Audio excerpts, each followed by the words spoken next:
Hello students, let's see this question. The question says match the following. आपको दो columns दिए हुए हैं और दोनों कॉलम्स में आपको चार रोज दी हुई हैं, दो कॉलम्स और चार रोज दिए हैं। आपको एक रो को एक करेक्ट रो से मैच करना है, ठीक है। सो ए बी सी डी में आपको क्या कॉलम ए में लिखा है Q इज इक्वल टू के, Q इज ग्रेटर देन के, Q इज लेस देन के इज ग्रेटर देन 1। सो यहाँ पर Q क्या होता है? Reaction quotient. Reaction reaction quotient. Reaction quotient का मतलब क्या होता है?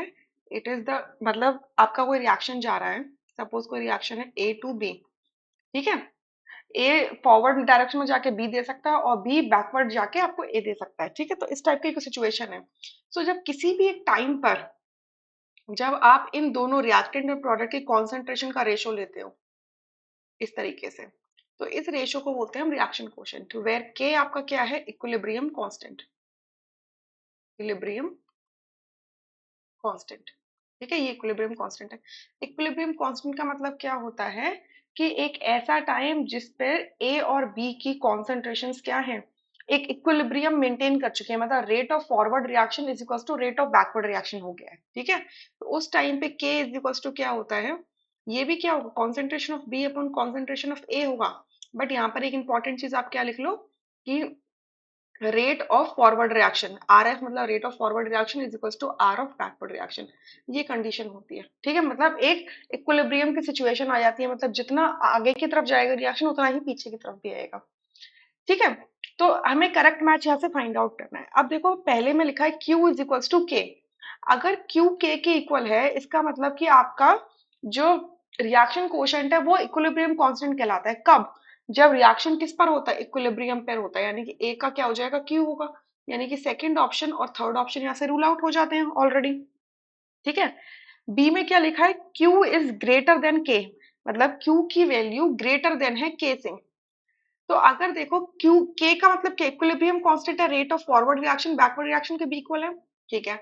अब K अगर Q की वैल्यू ग्रेटर है K से, मतलब रिएक्शन कोएफिशिएंट ज्यादा है, रिएक्शन कोएफिशिएंट ज्यादा है यानी कि B की कॉन्सेंट्रेशन ज्यादा है। और अगर B की कॉन्सेंट्रेशन ज्यादा है यानी कि रिएक्शन कहाँ जाएगा? बैकवर्ड डायरेक्शन में मूव करेगा, ठीक है।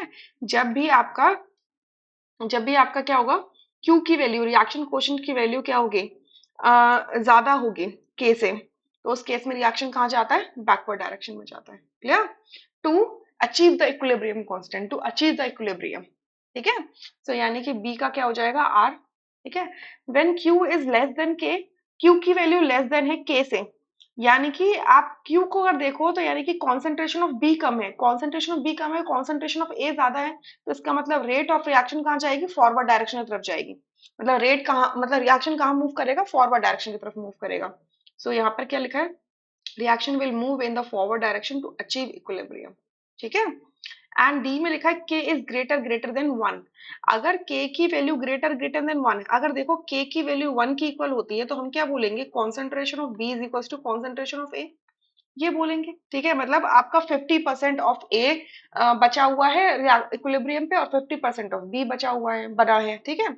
बट अगर ग्रेटर देन 1 है, इसका मतलब आपकी जो k इज ग्रेटर देन 1 है, तो इसका मतलब क्या है कि आपका जो कॉन्सेंट्रेशन ऑफ b है that is much much much greater than a, यही तो है।